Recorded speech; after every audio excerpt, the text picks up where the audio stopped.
अपने आप से मैंने खुद प्रश्न पूछा कि वाई कर्पूरी ठाकुर? उनकी मृत्यु के इतने सालों के बाद मैं किताब लिख रहा हूँ, तो क्यों लिख रहा हूँ? मैं ही क्यों लिख रहा हूँ? पहले मैं अपने आप को जवाब दूँ। अब देखिए, कर्पूरी ठाकुर की लाइफ़ को अगर आप सेगमेंट करेंगे ना, तो आपको लगेगा आप एक फ्रीडम मूवमेंट से आया हुआ, एक स्वतंत्रता सेनानी, हुँ। एक किसान नेता, एक समाजवादी नेता और एक ऐसा नेता जिसका उद्भव उस समय कालखंड में होता है जब रशियन रिवॉल्यूशन होता है। इस किताब को आप क्या कीजिए कि आप उनके 2 खंडों को पढ़ लीजिए। विधानसभा की लाइब्रेरी से आया है, तब मेरी किताब पढ़ना शुरू की तो आपको लगेगा कि उस आदमी का डिबेट का लेवल क्या था। बाढ़ आती है और कुछ डूब जाता है, तो कुछ दलित लोगों की मृत्यु हो जाती है, तो उसको जलाने के लिए नहीं है, तो किसी तरह से ईंट-भट्टे कोयला में डाल कर के, तो किसी ने अधजली की लाश देखी, कुछ दूसरे दिन तस्वीर छाप दी, खबर छप गई। कर्पूरी ठाकुर उस अखबार के दफ्तर पूछे जाते हैं, नाराज़ होते हैं, लेकिन डिटेल पूछते हैं क्या है, और लौट के आते हैं और उसके बाद पूरा ससम्मान उसको अंतिम संस्कार। संस्कार करते हैं। तो और एक लाइन बोलते हैं कि इनको जीवन में तो डिग्निटी नहीं मिली, मृत्यु में डिग्निटी मिलनी चाहिए। तो एक बहुत बढ़िया प्रसंग बोले कि कर्पूरी ठाकुर जो खाते थे, एक बार बहुत ज़्यादा खा लेते थे, तो उन्होंने टोका एक बार, तो बोला देखिए कि आप लोग पेट भरू हैं, मैं पेट जरूँ। पहला एक बार भोजन मिला, सेकंड मिलेगा कि नहीं मिलेगा मुझे पता नहीं है। तो ये सारे पक्ष भी हैं, लेकिन वंडरफुल पर्सन। स्कूल चले हम का नारा हम लोगों ने खूब सुना, लेकिन ये किताब पढ़ते हुए समझ में आया कि ये नारा निकला कहाँ से। कर्पूरी ठाकुर मलयालम फिल्मों के एक सुपरस्टार हैं, ममूटी। पिछले दिनों उनकी एक फिल्म आई थी, नाम था मिस्टर सीएम, जो हिंदी में डब्ड हुई थी। उसमें एक प्रसंग आता है फिल्म के खत्म होने से पहले। मुख्यमंत्री मंच पर होते हैं और भीड़ से एक लड़का आवाज लगाता है, मेरे भी बाल काट दो ना सर। मुख्यमंत्री तो नहीं घबराते, लोग घबराते हैं और बच्चे को मंच पर बुलाते हैं, सांत्वना देते हैं, सारी बातचीत करते हैं। यह फिल्म थी और लिखा जाता है फिल्मों के बारे में कि फिल्म की सभी घटनाएं काल्पनिक हैं और इनका वास्तविकता से कोई लेना देना नहीं है। अगर कुछ होता है तो इसे मात्र एक संयोग कहा जाएगा। लेकिन ये संयोग नहीं है, ये एक असल घटना है जो बिहार में 2 बार के मुख्यमंत्री और 1 बार उप मुख्यमंत्री रहे एक नेता की है, जिनका नाम है कर्पूरी ठाकुर, और दुनिया जिन्हें जननायक के नाम से जानती है और जिन्हें साल 2024 में देश के सर्वोच्च सशस्त्र रत्न भारत रत्न से सम्मानित किया गया है। तो उन्हीं पर एक किताब आई है जिसका नाम है the Jannayak Karpoori Thakur, voice of voiceless, और इसको लिखा है वरिष्ठ पत्रकार संतोष सिंह ने और उनके साथ आदित्य अनमोल ने। किताब छापी है पेंगुइन ने, 350 पन्ने की किताब है। लेकिन इन सब बातों के इतर कर्पूरी ठाकुर आज की तारीख में क्यों जरूरी हैं और क्यों ये किताब हर उस आदमी के लिए जरूरी है जो थोड़ी बहुत भी मानवता में यकीन रखता है, हम इसी पर बातचीत करने की कोशिश करेंगे और समझने की कोशिश करेंगे कर्पूरी ठाकुर को, जो रहे तो महज 2.5 साल के ही मुख्यमंत्री अपने 2 बार के कार्यकाल में, लेकिन उन्होंने इतना कुछ किया, इतना कुछ जिया कि आज भी उसकी कोई दूसरी मिसाल मिलती नहीं है। तो शुक्रिया संतोष सर। Thank you Avinash. मुझे ये नहीं समझ में आ रहा है कि मैं आपका परिचय कराऊं कि इस किताब का परिचय कराऊं। इस किताब का ही करवाइए। नहीं, इस किताब से पहले चूंकि आपने जो किया है, जो आपने ये लिखा है द जननायक, इससे पहले जो आपने काम किया है और आप जिस अखबार से ताल्लुक रखते हैं, मतलब जो अखबार निकलते हैं वो आम जनता के लिए निकलते हैं। आप जिस अखबार द इंडियन एक्सप्रेस में हैं वो पत्रकारों का अखबार है, और आपने इससे पहले भी बिहार की कम से कम 2 बहुत मशहूर किताबें लिखी हैं। बहुत 4 वैसे तो लिखी हैं आपने, लेकिन 2 मशहूर इसलिए कह रहा हूँ, जेपी टू बीजेपी और रूल्ड मिस रूल्ड। तो इन 3 किताबों के लिए तो मैं शुक्रिया व्यक्तिगत तौर पे आपका करना चाहता हूँ। Thank you. और बात, चूंकि नई किताब आई है द जननायक, उन दोनों किताबों पे आपसे बातचीत नहीं हो पाई, पहली मुलाकात है हमारी। कहाँ से शुरू करें सर?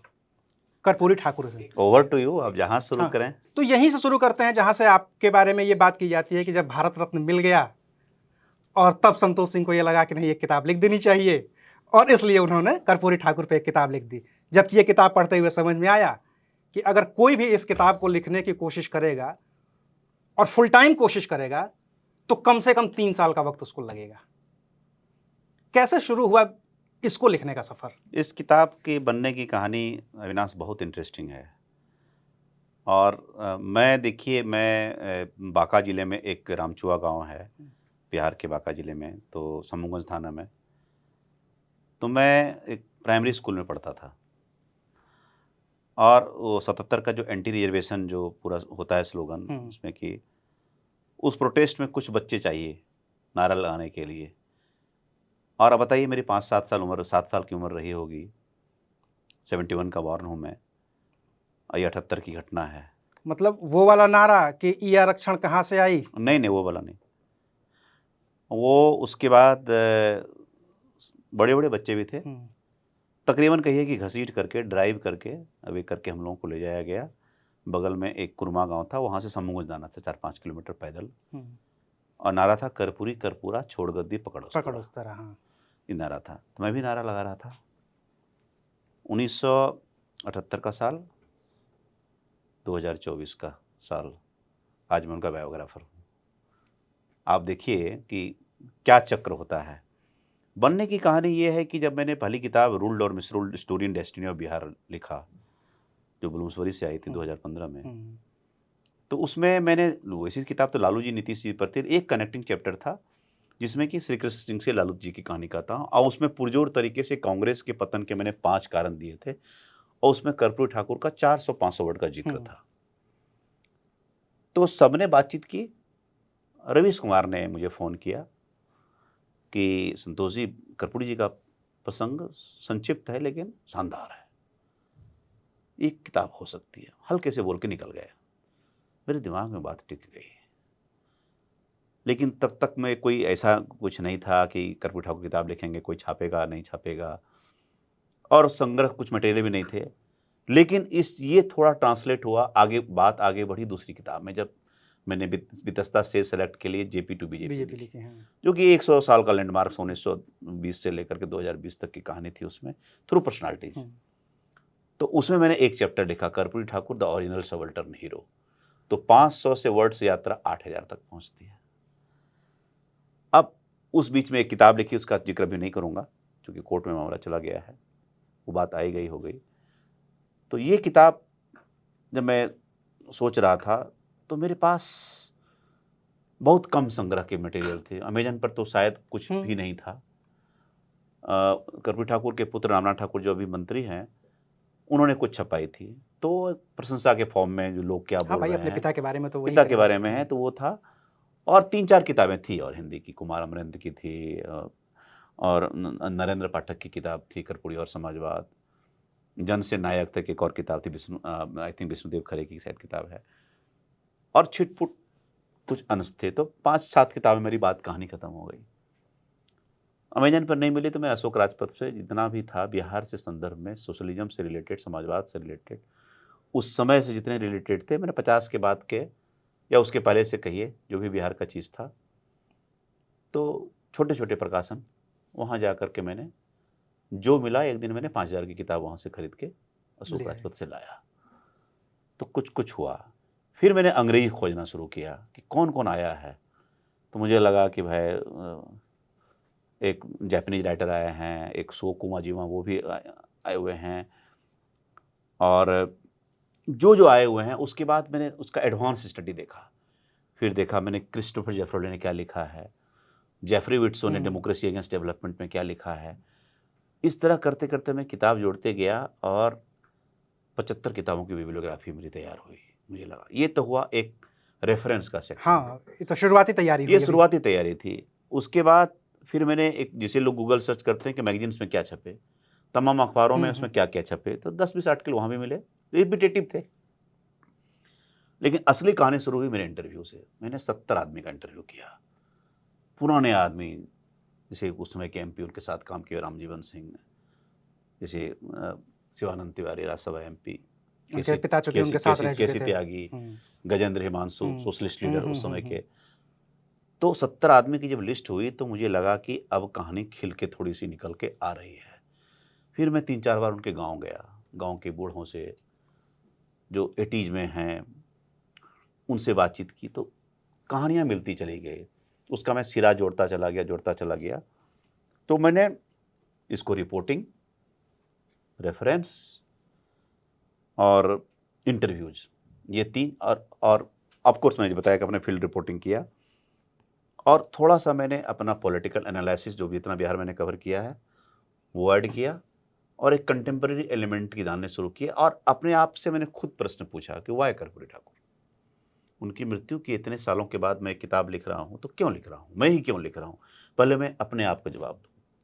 तो उस प्रश्न का जवाब देने की मैंने कोशिश की कि सोशलिस्ट आइडियोलॉजी कैसे प्रकार एक तरह से एक गोल गोल घूम करके आ गई है, और बिहार ही एक ऐसी भूमि है जहाँ बीजेपी पराजित नहीं कर पाई सोशलिस्टों को। 34 साल तक उनका खूंटा गड़ा हुआ है, उनके साथ पावर उन्होंने शेयर किया है, लेकिन पराजित करने में नहीं कर पाए हैं। तो एक तरह से फाइनल फ्रंटियर है बचा हुआ बिहार का।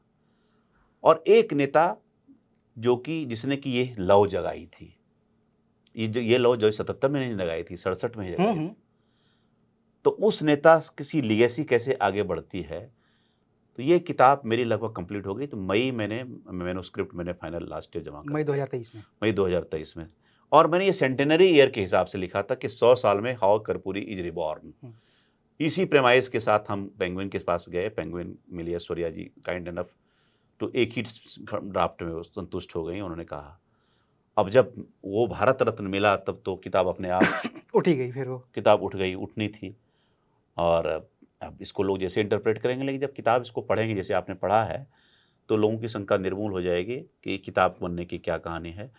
मैं एक पत्रकार हूँ, मतलब इसका कोई उद्देश्य नहीं है, मैं एक रिसर्चर के तौर पर लिखा। मेरा था कि एक बिहार की ट्रिलॉजी में एक दे के जाऊँ। हम लोग क्या करते हैं, काम करते हैं, बायलाइन लिख के भूल जाते हैं, अपने समय को डॉक्यूमेंट नहीं करते हैं, क्योंकि आपका डॉक्यूमेंटेशन ही टिकता है, वही आपके कार्नल लाइफ के बियॉन्ड जो आपको जीवन देता है वो आपका काम जीवन देता है। ये लॉन्ग फॉर्म जर्नलिज्म है मेरा, है ना। तो अब ये प्रयास जारी है, और अभी अभी और किताबें लिखी जाएगी। क्योंकि ये किताब लिखी गई है और मैंने पूरी पढ़ी है। ईमानदारी की बात यह है कि मैंने ये पूरी किताब पढ़ी है। अगर नहीं पढ़ता मैं इसको, बाय द वे, और जैसे हम भी पत्रकार हैं, तो जैसे ही भारत रत्न की घोषणा होती है, प्रधानमंत्री नरेंद्र मोदी या राष्ट्रपति करते हैं कि इस बार का भारत रत्न कर्पूरी ठाकुर को दिया जा रहा है, हम पत्रकार करते क्या है, गूगल पे जाएंगे, टाइप करेंगे कर्पूरी ठाकुर, हु इज कर्पूरी ठाकुर या हु वाज कर्पूरी ठाकुर, और मिलता है, या list of CM of Bihar Wikipedia में जुम्मा 2.5 साल मैक्सिमम, दोनों कार्यकाल मिला, 2 बार मुख्यमंत्री है, कार्यकाल मिला करके। लेकिन इस 2.5 साल के कार्यकाल में जो क्रांतिकारी परिवर्तन हुए हैं 1952 से ही जो इन्होंने शुरू किया, जो 1988 तक जारी रहा, उसके बारे में उल्लेख नहीं मिलता है। और जब वो उल्लेख नहीं मिलता है तो जो आम पाठक है, जो आम लोग हैं, वो कहेंगे क्या मतलब है, 2.5 साल का मुख्यमंत्री है, कुछ किया होगा, ठीक तो है, क्यों जरूरी है कर्पूरी ठाकुर। और फिर ये किताब जब सामने आती है तो इसके सारे जवाब मेरे सामने तो खुल के आ गए हैं कि क्यों जरूरी है कर्पूरी ठाकुर। लेकिन एक आम दर्शक की हैसियत से, एक आम पाठक की हैसियत से, अगर मैं इस किताब के बारे में न बताऊं लोगों को, और सिर्फ ये बताऊं कि कर्पूरी ठाकुर क्यों ज़रूरी हैं बतौर पत्रकार, तो आप कैसे देखते हैं? सिर्फ इस वजह से कि कर्पूरी ने बिहार में उन वंचित तबकों के लिए आवाज़ उठाई जिनको कोई स्वर देने वाला नहीं था, जिसका दावा बाद में लालू यादव करने लगे, या उस समाजवाद की कि जिसकी लौ तो लोहिया ने पूरे देश में जलाई, लेकिन बिहार में अकेले बचा करके जो रखने का काम किया वो कर्पूरी ठाकुर, या उस कर्पूरी ठाकुर ने जिन्होंने अंग्रेजी, जो एक अपने आप में भाषा मानी जाती थी समृद्धों की, उसको हटा करके वंचितों को पढ़ने का श्रेय दिया, या उस कर्पूरी ठाकुर की कि एक साथ 9,000 भर्तियां कर दी इन्होंने, 10,000 भर्तियां कर दी, लैंड रिफॉर्म, जातियों के आधार पर जो विभाजन था, जातियों के जो समीकरण थे उनको बदल दिया। किस तरीके से याद किया जाए, क्योंकि 2.5 साल के कार्यकाल में इतना बड़ा काम है कि उसको कहा ही नहीं जा सकता। देखिए, आपने तो आंशिक रूप से ज़्यादा आपने उसका आंसर कर ही दिया है। अब देखिए, कर्पूरी ठाकुर की लाइफ को अगर आप सेगमेंट करेंगे ना तो आपको लगेगा एक फ्रीडम मूवमेंट से आया हुआ एक स्वतंत्रता सेनानी, एक किसान नेता, एक समाजवादी नेता, और एक ऐसा नेता जिसका उद्भव उस समय कालखंड में होता है जब रशियन रिवॉल्यूशन होता है, गांधी जी चंपारण आते हैं 17 में लौ जगाते हैं, उस परिवेश में एक नेता निकल के आता है। तो वो वो व्यक्ति जो कि 1938 से बकास्त मूवमेंट में शामिल हो जाता है, जो कि सेल्फ कल्टिवेटेड जो लैंड है उसको अधिकार दिलाने के लिए टिलर्स को जो खेत जोतते हैं, जो कि समझ भी नहीं पा रहा है, अपना कॉलेज ड्रॉप आउट 42 के मूवमेंट के कारण कर देता है, ग्रेजुएशन में लिखा करके। तो जन नेता या कोई मास लेटा नेता क्यों बनता है? क्योंकि उसका जो रीच होता है वो कास्ट, रिलीजन, जेंडर के बियॉन्ड होता है। क्योंकि किसान तो सारे लोग किसानी करते हैं, उसको धर्म से भी कुछ लेना देना नहीं है। तो जब आप एक-एक घर रीच आउट करते हैं तो एक खंड में कर्पूरी ठाकुर मास लीडर वहीं बन जाते हैं। और उनका जो एक बौद्धिक पक्ष है, जो कि बहुत कम उम्र में हिंदी साहित्य के प्रति इतना अनुराग, जबकि दिनकर आप को पढ़ रहे हैं, जानकी वल्लभ शास्त्री को पढ़ रहे हैं, फणीश्वरनाथ रेणु को पढ़ रहे हैं, उन सबको पढ़ करके वो आगे बढ़ रहे हैं। और भले ही उनके कॉलेज की डिग्री में अब कोई कहेगा क्लास 12th है, लेकिन जो उनका जो अध्ययन था बहुत व्यापक था। वो ही नहीं, वो इकोनॉमिक्स भी पढ़ते थे, उन्होंने मतलब वो क्या धर्मशास्त्र भी पढ़ा है। विधानसभा की डिबेट्स जो आपने जिसमें जिक्र किया है कमाल का डिबेट, विधानसभा की डिबेट आप उनके 52 से, मैं तो कहता हूँ, मैं सौरभ को बोला कि इस किताब को आप क्या कीजिए कि आप उनके 2 खंडों को पढ़ लीजिए। विधानसभा की लाइब्रेरी से आया है, तब मेरी किताब पढ़ना शुरू की, तो आपको लगेगा कि उस आदमी का डिबेट का लेवल क्या था। उसके डिबेट के लेवल में मैंने बड़े-बड़े मतलब लोगों का जिक्र, जवाहरलाल नेहरू को कोट कर रहे हैं, गांधी को कोट कर रहे हैं, फ्रेंच रिवॉल्यूशन को कोट कर रहे हैं, ट्रोट्स्की को कोट कर रहे हैं, माओ त्से-तुंग को कोट कर रहे हैं, मार्शल टीटो को कर रहे हैं। मतलब कि वो जो रिचनेस ऑफ द डिबेट है और तर्क के साथ, फैक्ट के साथ, प्रेजेंटेशन के साथ आना और उनकी डिबेट के सुनने का इंतजार डॉक्टर श्री कृष्ण सिंह, केवी सहाय, दोनों मुख्यमंत्री, वो लोग रुकते थे इनके इंटरवेंशन के लिए। जब नेता कौन है, बसावन सिंह नेता हैं, नेता प्रतिपक्ष, उनकी उतनी वो भी बहुत बड़े विद्वान और अच्छे नेता थे। लेकिन कर्पूरी ठाकुर ने उन लोगों के बीच में, कर्पूरी ठाकुर और कपिल देव सिंह जो इनके साथ सहयोगी बाद में मंत्री थे, उन लोगों का जो डिबेट का जो लेवल था, इंटरवेंशन था, वो एलिवेट कर देते हैं। तो एक नेता, मुझे लगा 52 onward he was irrespective of the position, उनको मिला कि नहीं मिला पार्टी में कि विपक्ष के नेता ने बने कि नहीं, लेकिन एक जो एक्सेप्टेबिलिटी थी वो उनकी वहीं से बढ़ जाती। तो एक खंड में वो है। उसके बाद जब वो आदमी जब आगे बढ़ता है तो एक अब सोशलिस्ट मूवमेंट जब शुरू होता है, 67 का हम कट ऑफ लेते हैं जब लोहिया जी 65 में बिहार आते हैं और एंटी कांग्रेसिज्म का मूवमेंट शुरू होता है, लाठीचार्ज गांधी मैदान में होता है। उस लाठीचार्ज में घायल होने वाले कर्पूरी ठाकुर भी हैं, रामानंद तिवारी भी हैं, शिवानंद तिवारी जो जदयू के राज्यसभा MP बने वो भी हैं, तो CPI के वो चंद्रशेखर हैं, सब लोग मिलकर सब लोग और उस एंटी कांग्रेसिज्म मूवमेंट को लेके एक जो लोहिया ने शुरू किया था कि भाई हराना है, और उस हराने के साथ वो ठीक है उस जनसंघ के साथ आते हैं, और भी पार्टियां हैं, जन क्रांति दल है और छोटी-छोटी पार्टियां मिल करके, झारखंड पार्टी है, सब मिल करके एक बना करके एक उन्होंने जो कांग्रेस का जो था हेजीमोनी, उसको स्ट्रक्चर को वो तोड़ते हैं। तो वो दूसरे खंड में एक समाजवादी नेता जिसने कि कांग्रेस के एक तरह से वो किले को ध्वस्त किया, दूसरे खंड में देखते हैं। तीसरे खंड में आप उनको देखते हैं कि एडमिनिस्ट्रेटिव रिफॉर्म्स कैसे ला सकते हैं, प्रो पीपुल गवर्नमेंट कैसे कर सकते हैं, एक असर्टिव एक्शन इन गवर्नेंस कैसे ले सकते हैं। राजकमल झा ने सही लिखा इस किताब में, founding father of assertive action in governance, सही लिखा कि भाई बच्चों की स्कूल की फीस माफ कर दो, हाई स्कूल तक माफ कर दो, पहले क्लास 7 तक, फिर हाई स्कूल तक, जिस चीज़ को नीतीश कुमार ने बड़े लेवल पर एप्लीकेट किया। यूनिफॉर्म दे दो, स्कूल टेक्स्ट फ्री दे दो। मैं हमेशा कहता हूं कि बिहार की मुझे सबसे सुंदर तस्वीर आज तक वो लगी जब लड़कियां साइकिल से स्कूल जाती एकदम हैं। नीतीश कुमार का यही बयान है। नीतीश को ये चीज़ को डॉक्यूमेंट किया मैंने पहले किताब में, जब नीतीश कुमार को कहा गया कि मेरी नज़र में सबसे सुंदर तस्वीर है, सबसे सुंदर तस्वीर, खूबसूरत तस्वीर वही है। और इसके लिए मुझे बना इस तस्वीर को, मैंने पहली किताब का आधा हिस्सा मेरा साइकिल चलाती लड़कियां हैं और आधे हिस्से में देखा कि वो चोरी कराने वाला सीन है, तो मैं बहुत खिन्न हो गया था कि ये बिहार नहीं है, ये भी बिहार है। तो दोनों चीज़ को लगाओ साथ में, तो वो जक्स्टापोजिशन होता है। तो कर्पूरी ठाकुर उस कम कालखंड में किसानों की लगान की वहाँ पे 6.5 एकड़ से असंचित भूमि है, और घाट पर जो दुल्हन आ रही है, पार हो रही है, उसमें भी टैक्स लगता था, घाटही बोलते थे उसको, घाट टैक्स को खत्म करना। और एक डिबेट में बहुत इंटरेस्टिंग बात है, कार्ट बिल जो अंग्रेज भी नहीं लाया था, वो कार्ट बिल लाता है कांग्रेस सरकार, कह रहा है अंग्रेज ने कार्ट बिल नहीं लाया, ठेला चलाने वाले से उसका भी उस टैक्स लोगे तुम, उस चीज़ का। तो जो जन सरोकार की बातें हैं, मतलब एक ऐसा आदमी, मैं ग्लोरीफाई नहीं कर रहे हैं कि एक 77 के टर्म की बात है, एक ठकरिया डोम की मृत्यु पुलिस हाँ हाँ है उसमें ब्रुटलिटी में हो ब्रूटल, जाती है। पुलिस हिरासत में उसकी हाँ, मौत और होती उसको है। पता चलता है बेटा नहीं है, तो ये हम्म, मुखाग्नि देते हैं। हम्म, तो ये जेस्चर एक बार क्या हुआ कि मतलब ये प्रकरण मुझे वहाँ के सीनियर जर्नलिस्ट हेमंत जी ने बताया था। हम्म, बहुत मार्मिक प्रसंग है। बाढ़ आती है और कुछ डूब जाता है, तो कुछ दलित लोगों की मृत्यु हो जाती है।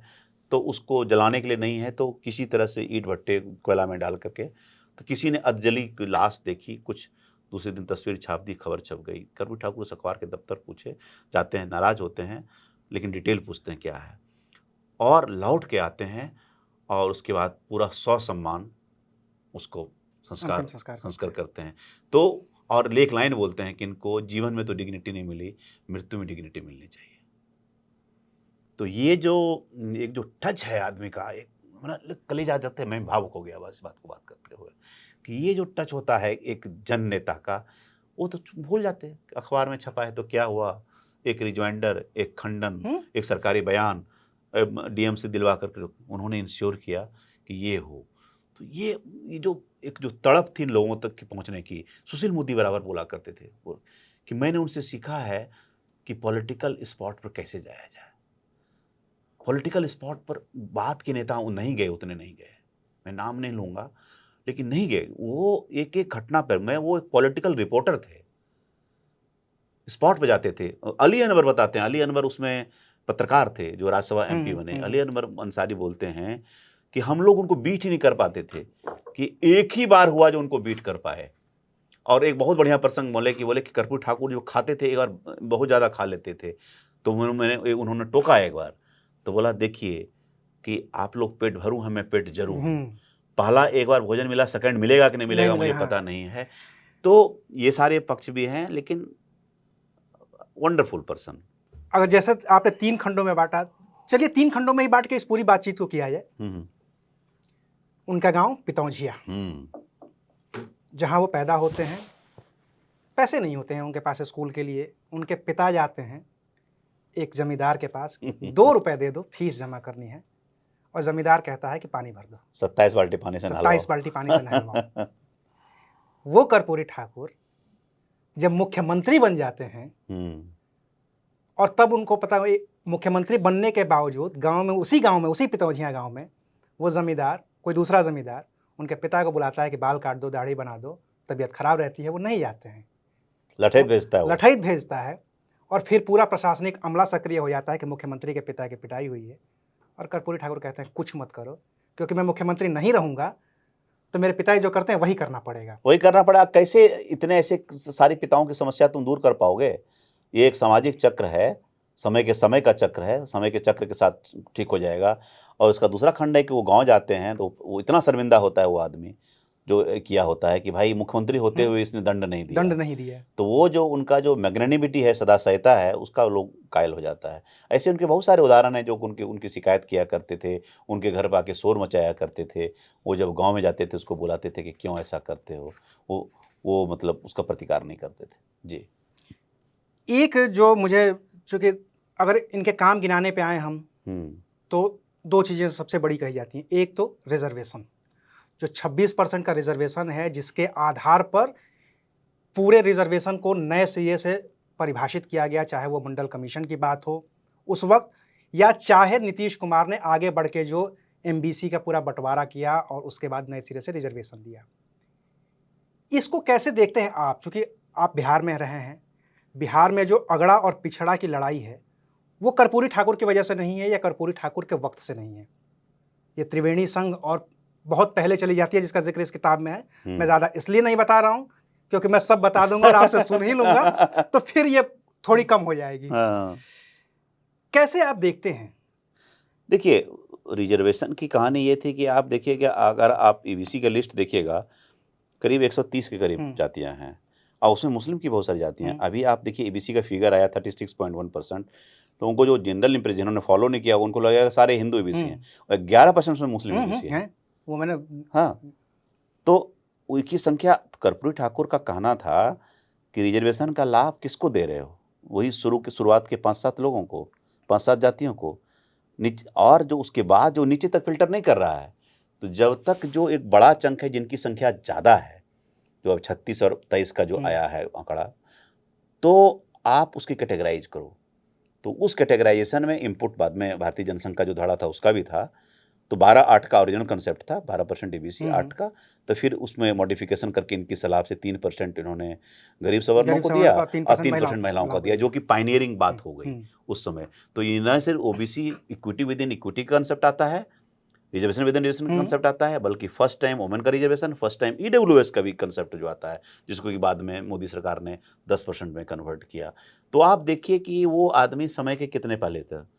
वो कैटेगराइजेशन आज रोहिणी कमीशन पर कितना जद्दोजहद हो रहा है, ओबीसी कैटेगराइजेशन की बातचीत हो रही है। हम अभी तक नहीं आ रहे हैं क्योंकि सबको अपनी कॉन्स्टिट्यूएंसी दिख रही है कि अगर हम ये स्पष्ट कर देंगे तो अपोनेंट की ये कॉन्स्टिट्यूएंसी हो जाएगी, हमारी ये इस उहापों में ये नहीं आ पा रहा है। तो वो एक ऐसा डिसीजन था, मतलब अहेड ऑफ टाइम था, और उस चीज़ का अभी तक मंथन हो रहा है। लेकिन आइडिया ये था कि जो भी विकास हो रहा है, जो भी रिजर्वेशन का लाभ है, इक्वलिटी की बात हो रहा है, तो वो नीचे तक फ़िल्टर करे, जो अभी भी मुझे लगता है फ़िल्टर नहीं किया गया। अभी भी आप देखेंगे रिजर्वेशन का लाभ लेने में, तो आपको ऊपर से लेकर के 20 जातियों तक में वहीं सिमट के रह जाते हैं, आज भी है। वहीं तक सिमट के रह जाएगी। ये अलग बात है कि शेड्यूल कास्ट का लग, लेकिन मैं ईबीसी के एक लंबे चंक की बात करता हूँ। रामविलास पासवान जब ईबीसी की संख्या तांती ततमा जब होना 50 सुर में बोल देते थे। अब क्या है कि अब पॉलिटिकल पार्टियां धीरे-धीरे को-ऑप्ट कर रही है धीरे-धीरे, और इसीलिए आप देखते हैं कि सबकी आइडियोलॉजी कहीं जाकर के इंटरमिंगल होती जा रही है। सब एक दूसरे की कंस्टिट्यूंसी, वो आप देखिए बड़ा इंटरेस्टिंग प्रसंग है कि जो कि सुशील मोदी ने बताया था कि 98 की बात है, और वो कैलाशपति मिश्र जो बीजेपी के पितृपुरुष बड़े नेता कहे जाते हैं, करवट सरकार में नंबर 2 थे, और बिहार में बीजेपी के वहाँ पितृपुरुष गए, हैं वो। वहाँ ये नंदकिशोर यादव ये लेट 90s में 98 के आसपास तो जाते हैं और तो कहते हैं कि कर्पूरी ठाकुर का हम लोग को जन्मदिवस मनाना चाहिए। तो ये थोड़े से नाराज होते हैं, कह रहे हम अपनी पार्टी में भी नेता हैं, कर्पूरी ठाकुर का जन्मदिन क्यों मनाओगे और अपने लोगों को मनाओ। तो बात आई गई हो जाती है, लेकिन कुछ दिन के बाद नंदकिशोर यादव बनते हैं स्टेट प्रेसिडेंट, फिर से प्रपोजल लेके जाते हैं, इस बार मान जाते हैं, और 2000 से धीरे धीरे तब तक एक असर्सन भी हो जाता है सेकंड लाइन लीडर से, इंक्लूडिंग सुशील मोदी, वो शुरुआत करते हैं। तो जो आदमी कर्पूरी ठाकुर के रिजर्वेशन फार्मूला का विरोध किया था जिस पार्टी ने, वो कर्पूरी की आइडियोलॉजी को कोऑप्ट करता है, और वही एनडीए सरकार 2024 को भारत रत्न देती है। वही मैं कहने वाला था कि कंप्लीट कैसे सर्किल कैसे हुआ है। कंप्लीट होता है, क्योंकि अब बीजेपी ने अपनी पॉलिटिक्स देखी कि हम ब्राह्मण बनिया की पार्टी नहीं है। जो एक्सपेंशन, सोशल एक्सपेंशन किया है, इन्होंने क्या किया है, जो सोशलिस्ट का जो मेन थी रिजर्वेशन का को ध्वस्त कर दिया, और जो रीच आउट था, जो सोशल रीच आउट था, वो ध्वस्त कर दिया। तो इनके पास बचा क्या? ये इसने इस तरह से कोऑप्ट किया, इस कोऑप्ट करके जो अरुण जेटली इसको बोलते थे रेनबो कोलिशन, इस रेनबो इंद्रधनुषी एक कोलिशन का प्रयास किया। तो ये तो इन्विसाज कर लिया था कर्पूरी ठाकुर ने। जिसका जिक्र हम कर रहे थे कि 1977 में जब ये मुख्यमंत्री बनते हैं और जब ये आरक्षण लागू करते हैं, जिस पे पूरे देश में ये बवाल होता है पूरा, और जो वो नारा लगता है जो आप भी जिसका जिक्र कर रहे थे कि कर्पूरी कर्पूरा छोड़ गद्दी पकड़ उस्तरा, और दूसरा जो इससे ज्यादा भयानक नारा लगता है कि ई आरक्षण कहां से आई, कर्पूरिया के ... ये वाला नारा लगता है। और इस नारे को प्रमोट करने में उस गठबंधन की जो सरकार है जिसमें भारतीय जनसंघ भी शामिल होता है, वो सबसे आगे होता है। और वही भारतीय जनसंघ जो भारतीय जनता पार्टी बनता है, तो वो 10% रिजर्वेशन भी देता है ईडब्ल्यूएस को भी, वो कर्पूरी ठाकुर की जयंती भी मनाता है, और वो सारे समीकरणों को एक साथ लेकर के आता है जो समीकरण कभी कर्पूरी ठाकुर ने अपने तय बनाए थे। ये कैसे होता है? क्या ये लीडरशिप का बदलाव है कि उस समय अटल आडवाणी वाली जो पूरी बीजेपी थी या जनसंघ था, उसको ये नहीं समझ में आया, पूरी सवर्ण लीडरशिप थी, और अब नरेंद्र मोदी के नेतृत्व में जो ओबीसी डोमिनेंट लीडरशिप है उसके चक्कर में ये हुआ है, या कुछ और है जिसमें राष्ट्रीय स्वयंसेवक संघ ने बहुत महत्वपूर्ण भूमिका निभाई है और उसे ये समझ में आ गया है कि ये जो पूरी ओबीसी पॉलिटिक्स है वो कितनी ज़रूरी है? थोड़ा थोड़ा सब कुछ है जितना आपने कहा, लेकिन मैं इसको ब्रॉडर कन्वर्स पर अगर देखिए, मैं इसको बोलूँगा समय का साइकिल है। आप कोई भी आप देखिए कि कांग्रेस जब राज करती थी तो क्या मुस्लिम, दलित, ब्राह्मण हम्म, 40% की वोट आ जाता था। हम्म, तो इनको लगता था ये एक अपराजय कॉम्बिनेशन है। लालू जो है एमवाई थोड़ा बहुत प्लस, ट्राइपोलर पॉलिटिक्स होती थी, जीत के आ जाते थे। बीजेपी रह जाती थी कहीं न कहीं। अब जब नीतीश कुमार के साथ कॉम्बिनेशन बनाया, तो एक ऐसा कॉम्बिनेशन बनता है, मैं बिहार से बात के फिर नेशनल हम्म, लेवल पे आता हूँ, कि जिस कोalition में अपर कास्ट भी वोट दे रहे हैं, रामविलास पासवान एक घटक है, दलित भी वोट दे हम्म, रहा है, ईबीसी भी वोट दे रहा हम्म, है। तो तब बीजेपी को लगा कि ये तो बड़ा ज़बरदस्त चीज़ है। जो चीज़ कोalition में हो सकता है, तो हम खुद क्यों नहीं अटेम्प्ट कर सकते हैं? तो धीरे-धीरे जब नरेंद्र मोदी की सरकार आती है, तो उन्होंने क्या डिफरेंट किया? उन्होंने सबसे वाला चाय वाला फैक्टर, ईबीसी वाला फैक्टर काट दिया। उससे एक तो दिया चाय वाला फैक्टर से क्या हुआ कि भाई जो आप कुछ भी आप काम कर सकते हैं, तो आप बड़े ड्रीम देख सकते हैं, उससे एसोसिएट करना। और फिर ईबीसी वाला फैक्टर जो इसमें दिया, उसने उन्हें कैनवास बड़ा किया अपना, कि भैया ये तुम्हारा सिर्फ टर्फ नहीं है, हम ईडन गार्डन के अलावा पर्थ में भी अच्छा खेल सकते हैं। तो इन्होंने एक अपना एक कैनवास को बड़ा करके उसको एक कहिए कि एक कोहेसिव सोशल एक यूनियन बनाने की कोशिश की, और सबके कोर वोट हैं। आज आप कहेंगे, मैं कहूँगा नीतीश कुमार का लवकुश, कोयरी कुर्मी, हम्म, थोड़ा एबीसी, थोड़ा दलित, महादलित। लालू जी का कहूँगा मुस्लिम यादव कोर वोट है, एमवाई प्लस में थोड़ा-सा हल्का-सा कोई अपर कास्ट का लीडर रहेगा, वो दे देगा, और थोड़ा-सा ओबीसी दे देगा, थोड़ा ईबीसी दे देगा। रामविलास पासवान का पासवान प्लस पासवान रहेगा, प्लस रहेगा। प्लस सबके कोर हैं, लेकिन सबको डो सबका एक है, लेकिन उस पर जो स्प्रेड है ना, वो सब अपना-अपना, अपने-अपने हिसाब से सजा रहे हैं। तो वो जब आप देखिए क्यों कहता है कि इस बार काफ़ी चर्चा हुई इसी इलेक्शन का, देखिए हम्म, 2024 के इलेक्शन की चर्चा हुई। बिहार में ठीक है 9% बीजेपी, उसका आरजेडी का वोट बढ़ा भी, नहीं जीत पाया क्योंकि एनडीए का जो सोशल कोalition था, वो बहुत ही फॉर्मिडेबल था। वो मतलब एक ऐसा प्लेटर जिसमें कि सब कुछ सब है। कुछ है। हाँ, उसमें दलित कॉम्बिनेशन भी है, उसमें ईबीसी है, उसमें ओबीसी भी है, उसमें अपर कास्ट भी है। दूसरी तरफ देखेंगे कि उनकी तरफ थोड़ा-सा कमज़ोर कोalition था, कांग्रेस वीक वीक लिंक है, और सीपीआई-एमएल को छोड़ दें 2 पार्टियाँ हाँ, लेफ्ट लिंक हैं। तो वो संख्या बल के रूप में ज़्यादा लगेगा। तो ये और इसी देश भर में इस जो सरकार ने किया, और मोदी लेड गवर्नमेंट ने डिफरेंट ये किया, एक तो प्रेसिडेंशियल फॉर्म ऑफ लीडरशिप, लाभार्थी योजना, हम्म, तो बाद में सरकार बनने के बाद, उसके पहले उन्होंने सोशल कॉम्बिनेशन को बहुत अच्छी तरह साधा, और उन्होंने एक ब्रैकेट जो बना हुआ था ना, उस ब्रैकेट को तोड़ करके एक फ्रेश ब्रैकेट बनाया। उस फ्रेश ब्रैकेट आने से वो चीज़ें आपको अभी परिलक्षित नज़र आ रही है। आज के डेट में आप ये नहीं कह सकते हैं कि ये इसकी फिक्स्ड हम्म। कंस्टिट्यूएंसी चूंकि बात बहुत लंबी चौड़ी है, है। कर्पूरी ठाकुर पे इतनी बातें हैं कि मैं समझ नहीं पा रहा हूँ कि मैंने 3 पन्ने का तो नोट्स बना रखा है, जिसके बारे में आपसे बात करूँगा। लेकिन इन 3 पन्नों के नोट्स से अगर बात करूँगा तो ये पूरी किताब लगभग-लगभग खत्म हो जाएगी आपसे बातचीत करते हुए। फिर भी चूँकि कर्पूरी हैं, तो समाजवाद है और सोशलिज़्म के ज़िक्र के बिना ये पूरी बातचीत नहीं अधूरी होगे, हो जाएगी। नहीं होगे। लोहिया जिस लौ को पूरे देश में जलाने की कोशिश करते हैं, उस लौ को कर्पूरी ठाकुर बिहार में लगभग-लगभग अकेले लेकर के चलते हैं। और कर्पूरी की जो आलोचना होती है, इसमें तो बहुत सारी चीज़ें लिखी हुई हैं, लेकिन कर्पूरी की जो आलोचना होती है, जो आलोचक हैं उनके, वो ये कहते हैं कि वो समाजवादी तो रहे, लेकिन ज़रूरत के हिसाब से गठबंधन को तोड़ते रहे और जो उन्हें पसंद आया, वो करते रहे, जो नहीं पसंद आया, नहीं करते रहे, इसके बावजूद वो जननायक रहे।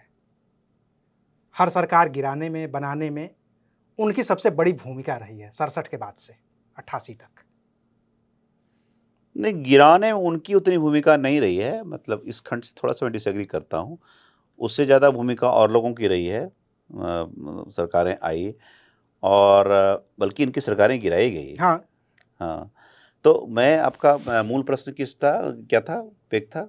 मूल प्रश्न पर आता हूँ, चूँकि जो प्रश्न लंबा इनकी हो। आलोचना जो की जाती हाँ, है। इनकी देखिए, मैं इसका मेरा डिफेंस ये है कि टोटल इन्होंने, अगर इफ आई करेक्टली रिमेंबर, 16 पार्टियों से एसोसिएशन रहा, हुँ, लेकिन सारी सोशलिस्ट पार्टी हैं, सेम आइडियोलॉजी है।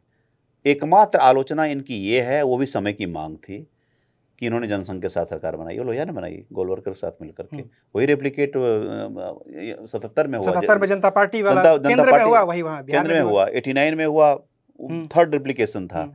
तो ये चीज़ें उस समय के साथ, चूंकि एंटी कांग्रेसिज्म का नारा था वहाँ, इनकी आलोचना एक चीज़ के लिए कर सकते हैं कि 2 बार 69 और 70 में रामानंद तिवारी इनके कारण मुख्यमंत्री नहीं बन पाए, क्योंकि एक बार उन्होंने विरोध किया कि भाई आप जनसंघ के साथ मत जाइए, खुद ही जनसंघ के साथ बन पाए। तो ये आलोचना है कि भाई आप पावर सीकर थे, जैसे और लोग होते हैं और पावर पॉलिटिशियन होते हैं, वो थे।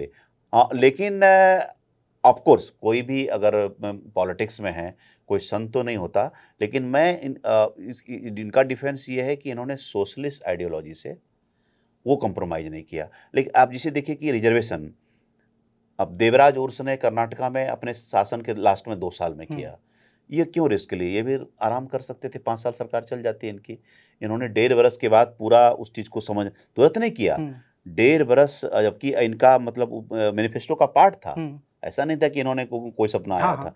इन्होंने समय दिया, असेंबली में प्रश्न पूछे जाते हैं कि क्या डिले है, वेट किया, तो भारतीय जनसंघ के घटक से कोई बहुत पॉजिटिव फीडबैक नहीं आ रहा था, तब इन्होंने एक रिस्क लिया। रिस्क, अब मोरारजी देसाई भी इससे कंफर्टेबल नहीं थे कि भाई ये लाया जाए, लेकिन उन्होंने रिस्क लिया कि नहीं, अब लाएंगे, क्योंकि उनको ये देख रहा था कि ये बड़ा डिफाइनिंग मोमेंट है। उन्होंने अपनी पॉलिटिक्स नहीं सोची होगी, जैसे विश्वनाथ प्रताप सिंह ने सोची थी कि नहीं सोची थी मंडल कमीशन वन। इन्होंने ये नहीं सोची थी कि मेरी पॉलिटिक्स समझ जाएगी, मैं जननायक बन जाऊंगा, बड़ा नेता बन जाऊंगा। लेकिन हाँ, जरूर कह सकते हैं कि एक पॉलिटिशियन के रूप में इन्होंने एक इसके साथ में एक अपनी बड़ी कंस्टिट्यूंसी देखी होगी, जो विपक्ष को लगा होगा कि ये होगा तो ये हमसे बड़ा नेता हो जाएगा। इसी कारण तो जनसंघ का विरोध था। तब तक उनकी जो कंस्टिट्यूंसी थी, ज़्यादा अपर कास्ट की कंस्टिट्यूंसी थी। हाँ, नहीं, जो अपर कास्ट वाली कंस्टिट्यूंसी, जो वोटर्स की बात कर रहा हूँ, भारतीय जनसंघ जो बाद में जनता पार्टी, तो वो उस समय उन्होंने ओबीसी पॉलिटिक्स नहीं शुरू की थी। तो उन लोगों को लगा कि भाई विरोध इसलिए किया कि ओबीसी का, एबीसी का ये बहुत बड़ा नेता, ये चीज़ अगर इम्प्लीमेंट हो जाता है, बन गया, तो विरोध इस चीज़ का था। और उनको लगा कि हमारी जो कोर कंस्टिट्यूंसी है अपर कास्ट की, वो नाराज़ हो गई, जो कि हो रही थी, जो आंदोलन में शरीक होने वाले वैसे ही लोग थे। और जो दूसरा एक, चूंकि मैं इनकी आलोचना पे इसलिए बात कर रहा था कि आपसे बेहतर कोई नहीं बता सकता, आपने इसको लिखा है। दूसरी जो इनकी एक आलोचना की जाती है कि ये जो ओबीसी के ही लोग हैं, वो कहते हैं कि ये अपनी जाति को बढ़ावा दे रहे थे, जबकि ऐसा बिल्कुल भी नहीं है। कितनी संख्या उनकी जाति की है? 1% भी नहीं है। बढ़ावा दे रहे थे, हालांकि ऐसा कोई उदाहरण नहीं मिलता है। लेकिन यही कर्पूरी ठाकुर जब 1988 में 87 में नेता प्रतिपक्ष के पद से हटा दिए जाते हैं, तो इनका एक बयान आप ही की किताब में जिक्र है कि अगर मैं यादव होता तो मेरे साथ ये नहीं हुआ होता। इसमें कितनी सच्चाई है? इसमें देखिए, इसमें कहानी ये है कि आप देखिए, आप 85 में ये लड़ते हैं, इनकी पार्टी थी उसमें दमकीपा, दलित मजदूर किसान पार्टी। फिर बाद में लोकदल में, वो लोकदल का वो उनका मिल जाता है। तो इनका डिफेंस ये है कि एक उसमें प्रोफार्मा था कि अगर इस कर्टन डेट के पहले अगर कोई पार्टी बनती है तो फिर उसको मर्जर वाला बात नहीं होता है, तो उस डिफेंस में जाते हैं। लेकिन जो अब एक कंस्पिरेसी थ्योरी कही जाती है, शिवचंद्र झा जो स्पीकर थे मिल करके, कि इनको कैसे अपदस्थ किया जाए, उस पर ये नंबर भी दिखाते हैं। उनके सामने परेड करते हैं, गवर्नर के परेड करते हैं, लेकिन कहते हैं नहीं, हम वो एक लॉ लेते हैं। और अब शिवचंद्र झा का भी कोर्ट मैंने उसमें इस्तेमाल किया, जिसमें वो कह रहे हैं कि भाई हम कानून के हिसाब से, हमारे पास कानून था कि भाई आपकी पार्टी रजिस्टर्ड ही नहीं हो पाई थी उस समय तक। तो वो ये बात है। लेकिन उसमें इनका सेंस ऑफ बिट्रेयल ये है, ये जो इंगित कर रहे हैं कि 79 के बाद ये हट जाते हैं, तो एक जो यादव लीडरशिप का जो एक पौध था, जो वेट कर रहा था, अच्छी संख्या के बावजूद भी, अब 45 में से 23 यादव जीत करके आते हैं 85 में, और वैसे पहले भी उसकी संख्या धीरे धीरे उत्तरोत्तर बढ़ती जाती है। तो एक डोमिनेंट एक जमाना था, वही राम लखन सिंह यादव जैसे लोग उनको सपोर्ट करते थे कि बनना चाहिए। उन्होंने लिखा है कि भाई इसलिए बने कि भाई एक कम से कम हमारे एबीसी नेता अपर कास्ट से निकाल के तो ले आएंगे। तो ये उन अपर कास्ट को तो ये बनने नहीं दिया जा रहा था। तो ये असली कहानी ये थी इसमें। उस नहीं, जैसे इनकी जो बात है कि अगर मैं यादव होता, हाँ, अगर मैं यादव होता, वो अगर मैं यादव होता इसीलिए बोला कि चूंकि उनका इशारा था कि यादव लीडरशिप की उभरती डोमिनेंस के बाद, जैसे देखिए इनके समय में 3 बड़े यादव नेता हुए, विनायक मंडल, अनूपलाल मंडल और गजेंद्र हिमांशु। ये 3 बड़े नेता हुए, लेकिन इन 3 बड़े नेताओं की इनके सामने नहीं चली, वो अपने रीजन में ही नेता रह गए। अब लेकिन जब सेकंड पहुंच जाती है लालू प्रसाद, जिसको लीड करते हैं, है ना, तो अब लालू प्रसाद तो 77 में एमपी बन गए हैं, तो इनके सामने तो नजर तो मिला रहे हैं ना, हम्म, तो वो इमरजेंस इनको दिख रहा है कि ये इमर्ज कर रहा है। लेकिन वही गजेंद्र हिमांशु कहते हैं, कहते हैं कि यार यादव एमएलए को कोट करना लाइक राइडिंग ए टाइगर। हाँ, वो ये बहुत डिफिकल्ट हो रहा है। तो ये अचानक से 80 के बाद जननायक से ईबीसी के नेता के रूप में रेलीगेट कर दिए जाते हैं।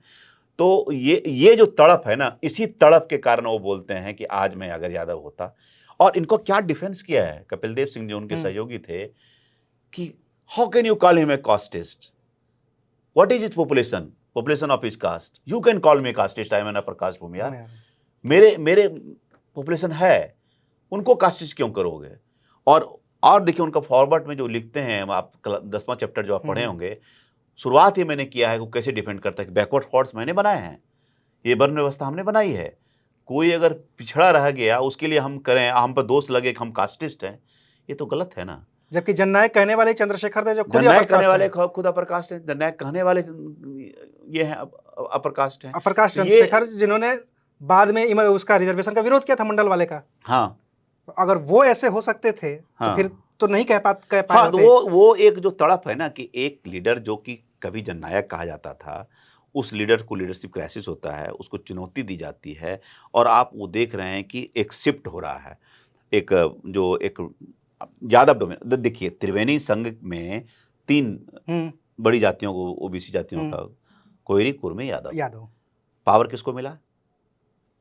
इन दोनों को इन मिला, दोनों को, हाँ। 2 को मिला। हम्म, और एक को चूंकि लव कुश मानते हैं तो आप मान लीजिए कि तीनों हाँ। को मिला।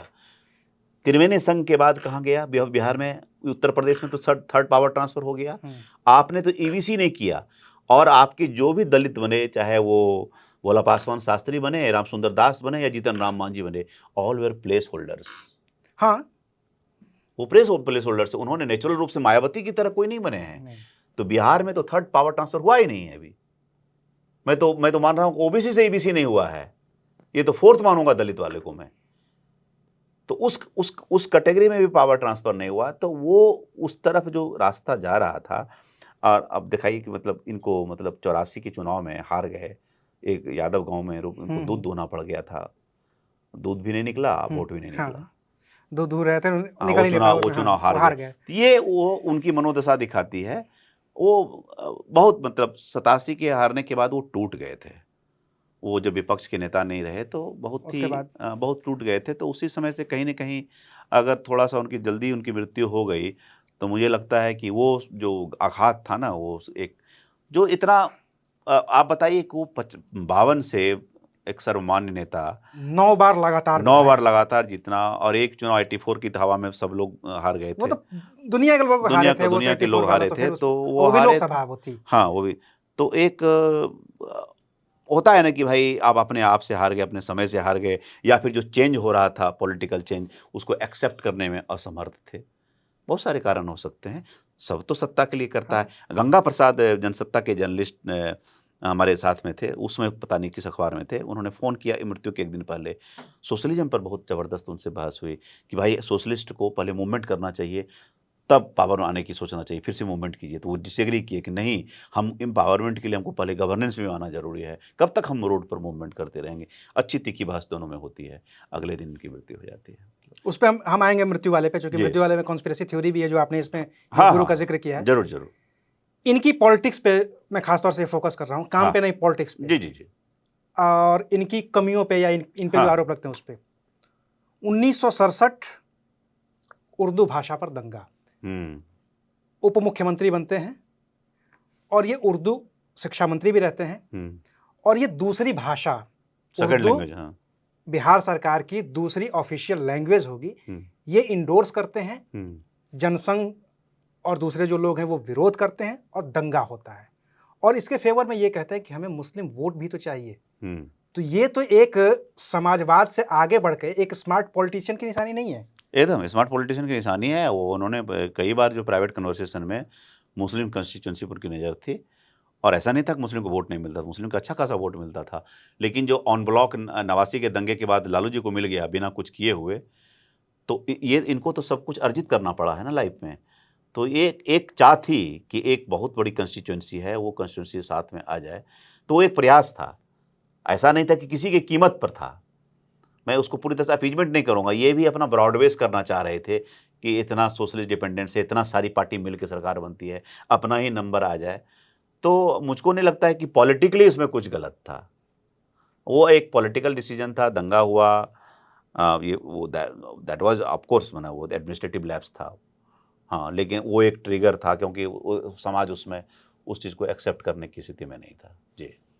बाकी मैं चूंकि अब काम देख रहा हूँ तो और बहुत सारे काम है, जैसे कर्पूरी ठाकुर का वो बयान हुँ। कि कोई अब भूख से नहीं मरेगा। हाँ, बहुत सुंदर 67 के बारे में। हम्म, उसमें तो कमाल का एक अच्छा प्रकरण है, बहुत अच्छा चीज़ याद दिला दिया आपने। उसमें बाद में चीफ सेक्रेटरी बने वीएस दुबे, उसमें हम्म, सेक्रेटरी थे हम्म, वो।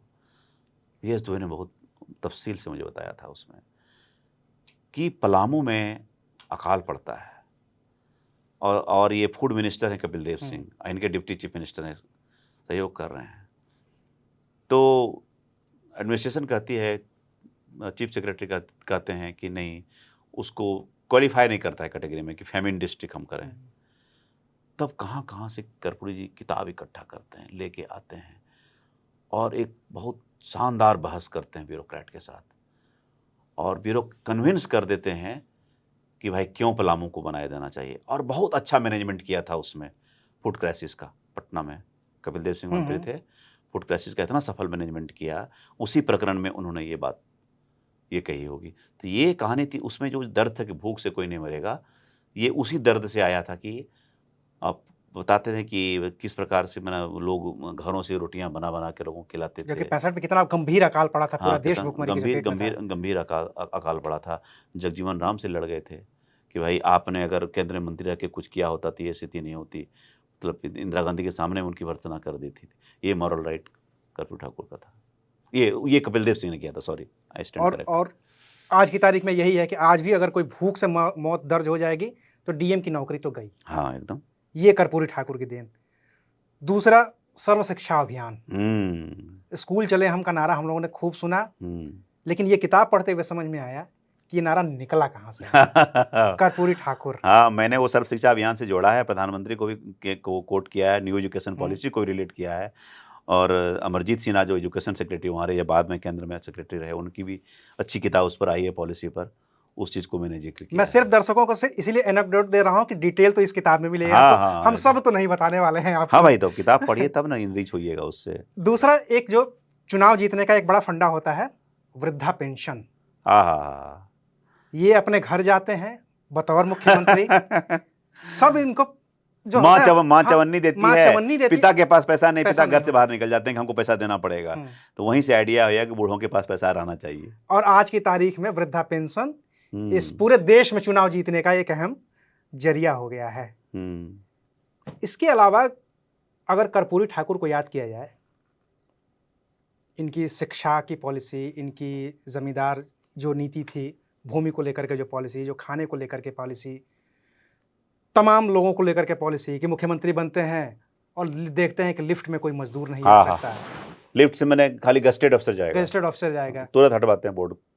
मैं यही पूछ रहा हूँ सर, आप भी पटना में रहते हैं, हम लोग दिल्ली नोएडा में रहते हैं। ये 88 में, 87 में या 77 में कर्पूरी ठाकुर ये काम कर देते हैं। वो कहते हैं कि लिफ्ट सबके लिए है, जो भी जाएगा लिफ्ट से 67 जाए। में? 67 में ही बल्कि। हुँ, हम 2024 में जब मैं ये बात कर रहा हूँ तो मैं कल की तारीख बता रहा हूँ, आज 11 जुलाई है। 10 जुलाई को मैं एक सोसाइटी में गया था और वहाँ पे एक लिफ्ट लगी हुई थी जिसमें लिखा हुआ गया था मजदूरों के लिए ये लिफ्ट अलग से है। अलग से है। अलग से मतलब जो रेजिडेंट हैं वो दूसरी लिफ्ट से जाएंगे, जो सर्विस बॉय हैं, झाड़ू लगाने वाला है, पोछा लगाने वाला है, कोई माली है, वो इस लिफ्ट से जाएगा। वो लिफ्ट बहुत गंदी पड़ी थी। एकदम सोशल डिस्क्रिमिनेशन का केस है ये। It's an outright case of social discrimination. मैं यही आपसे समझना चाहता हूँ। हाँ। 67 में कर्पूरी ठाकुर को ये बात समझ में आ जाती है, हुँ। 2024 में ये बात हम लोगों को क्यों नहीं समझ में आती है? उस मानसिकता से लोग नहीं ऊपर आए हैं ना, जो एक अभिजात्य वर्ग थोड़ी होता है, अभिजात्य मानसिकता होती है। अभिजात्य मानसिकता से जब तक लोग नहीं निकलेंगे, तब नहीं होगा। आज हम 2024 में इस तरह की बात कर रहे हैं, तो ये तो गलत बात है। मतलब social change has to happen. वो एक जो एक लोगों को एरोगेंस है, हिब्रिस है, वो उससे निकलना पड़ेगा। अब इसका मतलब है कि हमारा सोशल ट्रांसफॉर्मेशन अभी जारी है, वो कंप्लीट नहीं हुआ है।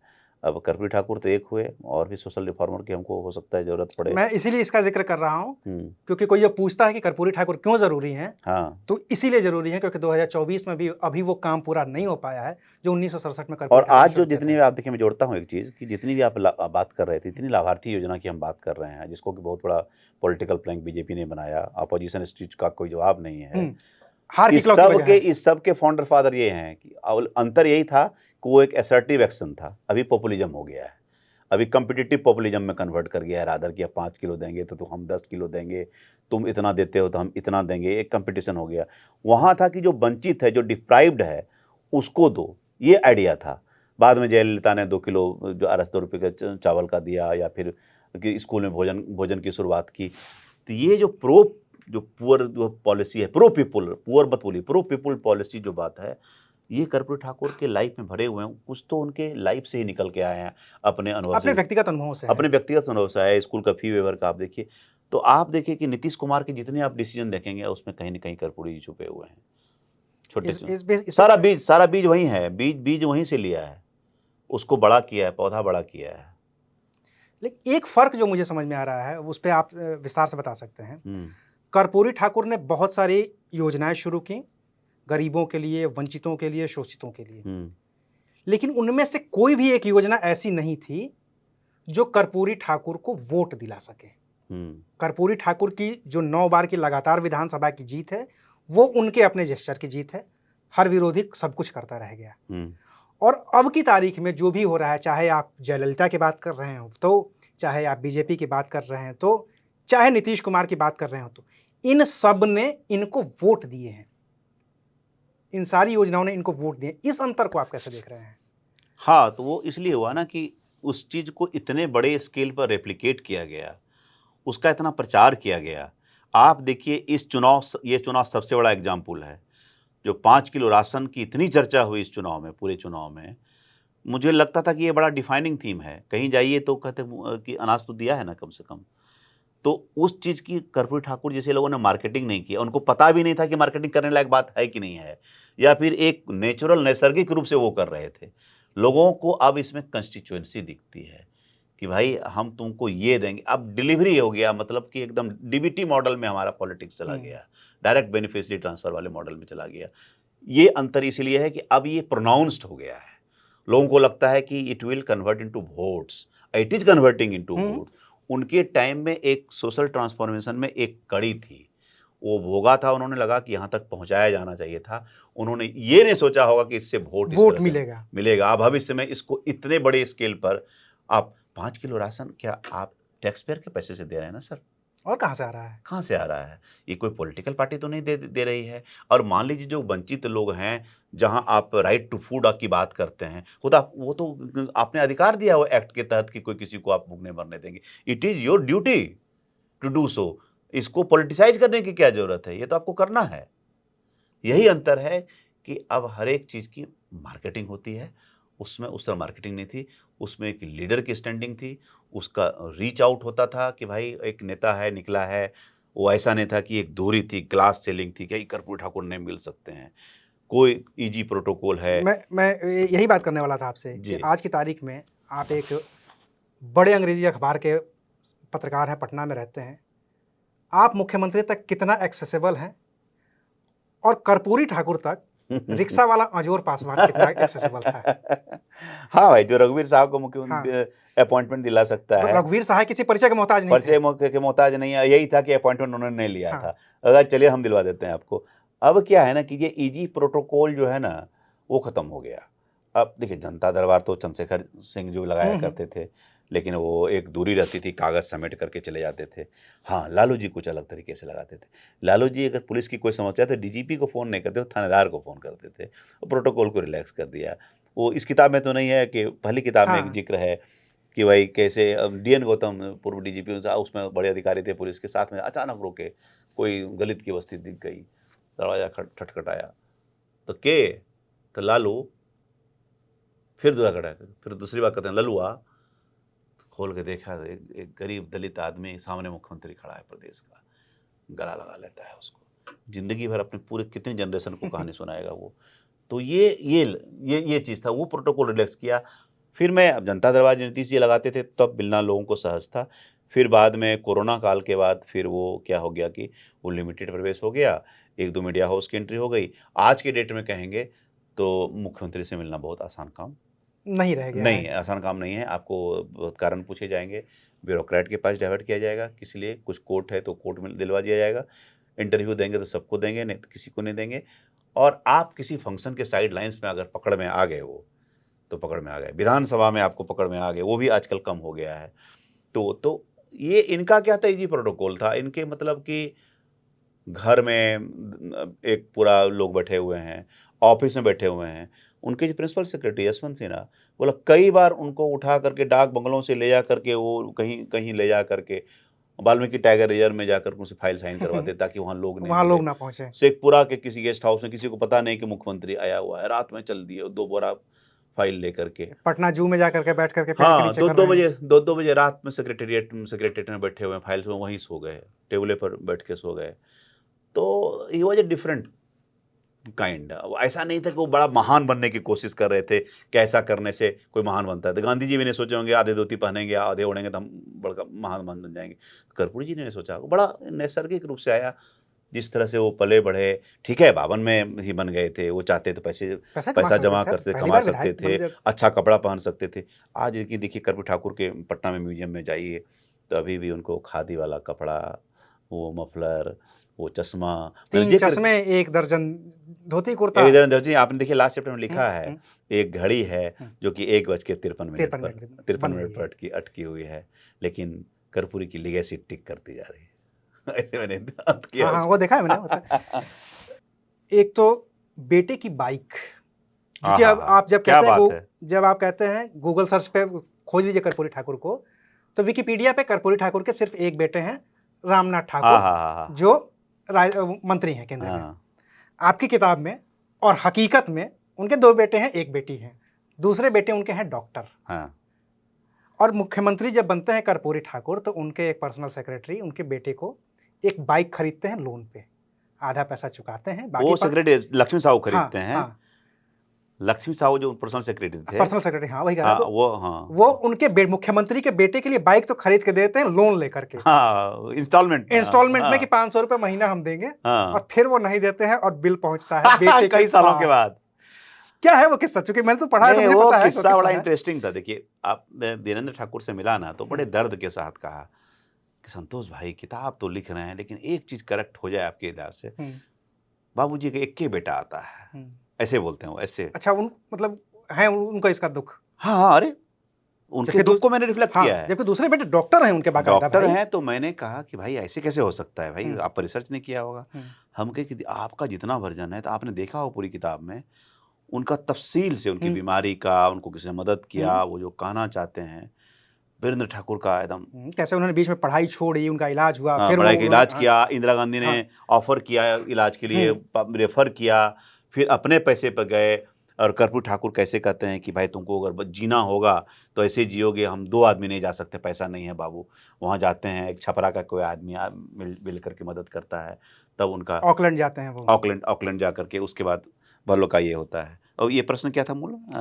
वो बाइक वाला। हाँ, बाइक वाले में क्या हुआ कि कई सालों के बाद बोले हम लोग तो भूल गए थे। हुँ, घर में बाइक नहीं थी तो बाइक दिला दिए, 5-5 सौ 2-3 इंस्टॉलमेंट दिए। उसके बाद कितना लाख वाख का 3,20,000। 3,20,000 का आया, हुँ, तो अचानक भौचक कर गए। वो 90s में शायद वो आया बिलवा। हाँ, ₹7,500 बकाया था, 3,20,000 3,20,000 आया तो टोटल बिल भौचक आया। रह गए। तो संजोग से तब उसमें ये फाइनेंस मिनिस्टर थे यशवंत सिन्हा।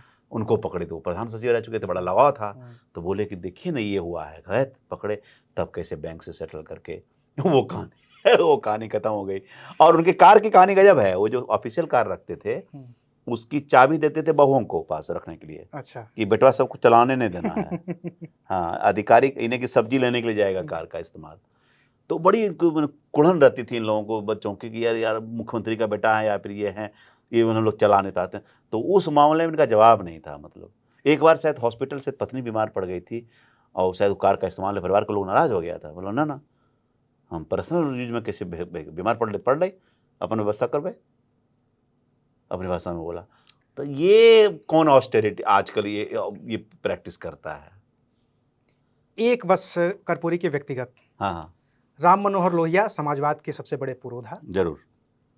और वो ये कहते हैं कि अगर मेरे पास पूरे देश में कर्पूरी ठाकुर जैसे हाँ, कुछ हाँ, हाँ। और नेता होते जी, जी, जी। तो मैं पता नहीं क्या ही कर देता। क्या कर देता एक इसीलिए देखिए कर्पूरी ठाकुर का इम्पोर्टेंस ये है ना कि लोहिया बहुत बड़े विचारक, मैं उन पर नहीं कम लिखा गया है। उनकी एक अभी भी इंदुमती केलकर के बाद हाँ, किसी ने मैं कोई जानना चाहता हूँ सर, चूँकि और सारे लोग होते हैं जो नेता हैं, राजनीतिज्ञ हैं, बहुत बड़े विचारक लेकिन वो विचारक हैं। वो बहुत बड़े विचारक आप देखिए कि उनके बारे में इतना कम लिखा गया, उनकी अच्छा बॉडी ऑफ वर्क है। गांधी मार्च सोशलिज्म पर और उन पे जो लिखा गया मेरे पास ही एक मुझे कहीं लिंक मिल गया, मैंने सारा प्रिंट आउट निकाला। मेरे पास इतनी मोटा-मोटा स्पाइरल बाइंडिंग 6 वॉल्यूम है। मैं टेम्पटेशन होता है कि मुझे मतलब लोहिया जी पर हुँ, मैं लिख सकता हूँ। लिखने का मेरा मन करता है कि नए सिरे से लिख तो लोहिया का जो काम था कि जो आप कोई आदमी जो नेहरू की फॉरेन पॉलिसी को के फ्रेम करता है, एक बड़ा फेवरेट होता है और इलाहाबाद के आनंद भवन में जाके रुक रहा है, उनकी मुसहरी नेहरू जी ठीक कर रहे हैं, ठीक-ठाक मच्छर-वच्छर नहीं तुमको काटे। उनके अगेंस्ट चुनाव लड़ते हैं, उनमें प्यार भी है हुँ। और जेल में रहते हैं तो नेहरू से गुस्सा भी होते हैं, फिर अलग होते हैं, सोशलिस्ट पार्टी बनते हैं, सोशलिस्ट पार्टी से निकाले जाते हैं, टूट जाता है, अकेले कुछ नहीं कर पाते हैं। 64 में जाकर के उनको मौका मिलता है मृत्यु के 3 साल पहले, जब वो संयुक्त सोशलिस्ट पार्टी हाँ, वो मर्ज करके प्रजा सोशलिस्ट पार्टी और सोशलिस्ट सोशलिस्ट पार्टी पार्टी में को मर्ज करके संसोपा बनती है। संसोपा बनती है। हुँ, 65 में बनती है, 67 में फलीभूत होती है। लेकिन उनकी काम को जो एक तरह से मटेरियलाइज़ करे, फ़ील्ड में एक प्रैक्टिस में करे, वो कम ही समय में लेकिन ब्रॉडर स्केल पर वो सिर्फ़ कर्पूरी ठाकुर कर्पूरी ने किया। ठाकुर ने क्या वो तो वो कर्पूरी ठाकुर को लोहिया इन एक्शन कहा जाता है, इसी कारण से। वो लोहिया इन थ्योरी थे, हुँ, ये लोहिया इन एक्शन थे। वो इसीलिए बोले कि वो इस आदमी के डायनामिज़्म से परिचित थे। वो जानते थे कि ये आदमी कन्विक्शन का बहुत है। वो कहते थे कि एक ऐसा विनम्र आदमी जो दोस्तों के सामने कंप्लीट आधा झुका, लेकिन ऐसा आदमी जो अपने कन्विक्शन के साथ सीधा खड़ा रहता था। ये वो अंतर, कर्पूरी ठाकुर थे। ये कर्पूरी ठाकुर था। और वो उस कर्पूरी ठाकुर की विरासत कहिए उस दिन जब उनकी मौत होती है, जब उनको हार्ट अटैक आता है, 2 बार के मुख्यमंत्री, 1 बार का उप मुख्यमंत्री, हॉस्पिटल ले जाने के लिए सामने एम्बुलेंस तक नहीं होती है, वो बस होती है, जो अजित सिंह ने भेजी होती है, जो प्रचार के लिए जो प्रचार के लिए हाँ, आई हुई हाँ। होती है। हाँ, हाँ। नहीं, वो ये है ना कि वो जब अटैक आता है तो वही गाड़ी सामने थी और वही गाड़ी उस दिन उनको क्या था कि उनके सहयोगी कपिल देव सिंह के यहाँ जाना था, वहाँ ब्रेकफ़ास्ट था और ब्रेकफ़ास्ट के बाद फिर वहाँ जाना था। वहाँ जिनको उनको सिक्कों में तौलने की हाँ, बात हो रही थी कि वहाँ हुँ, जाकर के वहाँ जाएँगे, उसी प्रचार करने के लिए, पार्टी को स्ट्रॉन्ग करने के लिए बातचीत होती है। हाँ जी, क्या क्वेश्चन मैं भूल जाता हूँ मतलब कि ज इनको वो गाड़ी नहीं मिलती हाँ, है और वो एक गाड़ी नहीं मिलती है। अब देखिए तुरंत भागवत जात की सरकार बनी है और उनको लगा होगा चलो यार यही गाड़ी है तो उसी गाड़ी में बैठते हैं जो भी है जो पहुँचाया जाए, परिवार हॉस्पिटल के लोग पहुँचाया रहते जाए। हैं, लालू जी भी साथ में लेते हैं, उसी में क्रेडिट करते हैं कि मेरी गोद में ही उनका हाँ, मैं मृत्यु इस ये ये सवाल मृत्यु बस इसीलिए था कि हाँ, उनकी ये लेगेसी। मृत्यु हुई है लेकिन उससे रामनाथ ठाकुर उस चीज़ को मैंने टाल जाते हैं कि गोद में क्या हम लोग साथ में लेके जा रहे थे।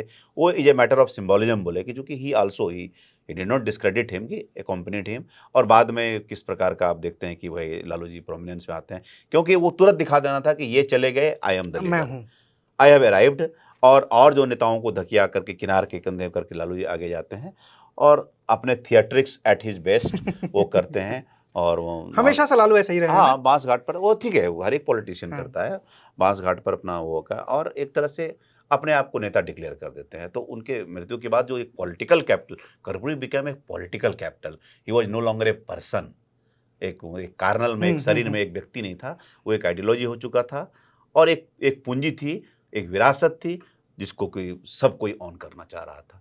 तो of course Lalu ji as a practising politician किए, नथिंग रॉन्ग विद दैट। अब मैं इसीलिए पूछ रहा हूँ कि उनकी मौत होती है, उसकी एक अलग कॉन्स्पिरेसी थ्योरी बताई जाती है कि उनके योग गुरु थे, वो कहाँ गायब हो गए, क्या हो गए, उसकी कभी जाँच भी नहीं हो पाई। लेकिन इनकी विरासत, अगर कर्पूरी ठाकुर की विरासत की बात की जाए, लालू क्लेम करते हैं सबसे पहले, नीतीश कुमार क्लेम करते हैं, रामविलास पासवान क्लेम करते हैं और रामनाथ ठाकुर तो उनके जो बड़े बेटे हैं, वो हैं करेंगे ही ही। करेंगे। लेकिन इन चारों लोगों में से 2 लोग सफल होते हैं कायदे से, लालू यादव और नीतीश कुमार, बिहार के परिप्रेक्ष्य में। रामविलास पासवान ने ज़्यादातर राजनीति केंद्र की और रामनाथ ठाकुर, मुझे जो व्यक्तिगत तौर पर लगता है, वो सिर्फ़ इसीलिए हैं क्योंकि वो कर्पूरी ठाकुर के बेटे हैं। इसके अलावा उनका कोई पॉलिटिकल योगदान उस तरीके से है नहीं।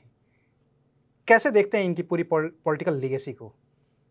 नहीं, उनकी पॉलिटिकल लीगेसी की आप ये देखिए कि इतना फार रीचिंग इम्पैक्ट है कि जो आदमी एक started off as a socialist, उसकी एक्सेप्टेबिलिटी कहाँ तक चली गई, उस बाउंड्री को ट्रांसलेट कर करके दूसरे खेमे में चली गई है हाँ, कि एकदम दो ध्रुव। दो ध्रुव है, वहाँ वहाँ चली गई है।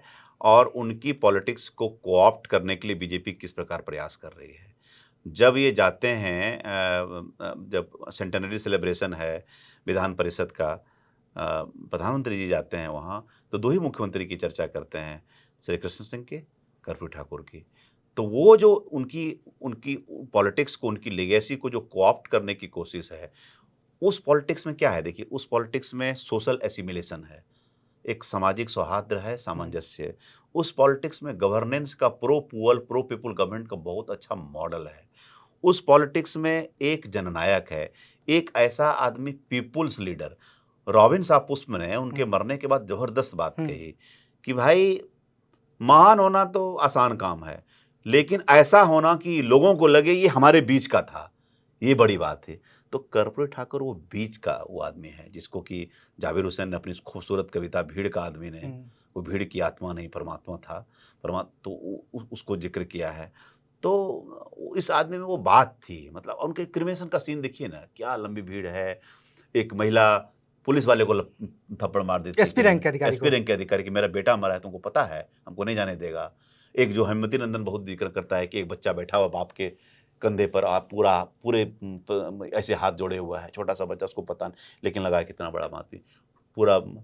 मतलब कि जयप्रकाश नारायण की मृत्यु के बाद अगर मैंने भीड़ हुई उसके बाद पटना में, तो वो इनकी मृत्यु के बाद, तो ये एक्सेप्टेबिलिटी जहाँ जिसको सुन रहा है, जो सेंस ऑफ जो लॉस है वो सबके साथ। तो इनकी लिगेसी का टाइम लाइन नहीं है, इनकी लिगेसी, और एवरी इलेक्शन दर इलेक्शन जब हम सामाजिक सौहार्द की पॉलिटिक्स करेंगे, कोहेसिव पॉलिटिक्स करेंगे, अधिक से अधिक वर्ग रीच करने की कोशिश करेंगे, इनका नाम आएगा। क्योंकि ये इन्होंने विभेद नहीं किया। जो लालू जी की पॉलिटिक्स थी जो उन्होंने किया, तो वो बैकवर्ड फॉरवर्ड प्रोनाउंस हुआ, देखिए कास्ट में से कर कितना हुआ, ये इस चीज़ के खिलाफ थे। तो आप नीतीश कुमार ने कोहेसिव पॉलिटिक्स को एक्सेप्ट किया।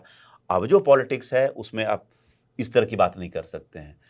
तो ये जो रीच है ना, जिसको मैं बराबर में कहता हूँ कि एक रेनबो कोलिशन का जो प्रयास है, ये अवधारणा कर्पूरी ठाकुर ने बहुत पहले थी। लोहिया क्या था? लोहिया का जो समाजवाद क्या था कि भाई इक्वल डिस्ट्रीब्यूशन ऑफ पॉवर्टी नहीं है, अपॉर्चुनिटी का इक्वल डिस्ट्रीब्यूशन होना चाहिए। और एक ऐसे समाजवाद ने कि जिसमें कि थोड़ा सा आप नेहरू डाल दीजिए हल्का सा, हाँ, थोड़ा लोहिया डाल दीजिए, थोड़ा जयप्रकाश नारायण डाल दीजिए, उनका सर्वोदयी चीज़ डाल दीजिए, थोड़ा सा आइडियोलॉजी में आचार्य नरेंद्र डाल दीजिए, और उसका जो एक कॉकटेल बनेगा वो असली समाजवाद है। बहुत लोग डेमोक्रेटिक सोशलिज्म, क्या क्या फैशनेबल वर्ड्स के टर्म का इस्तेमाल करते हैं।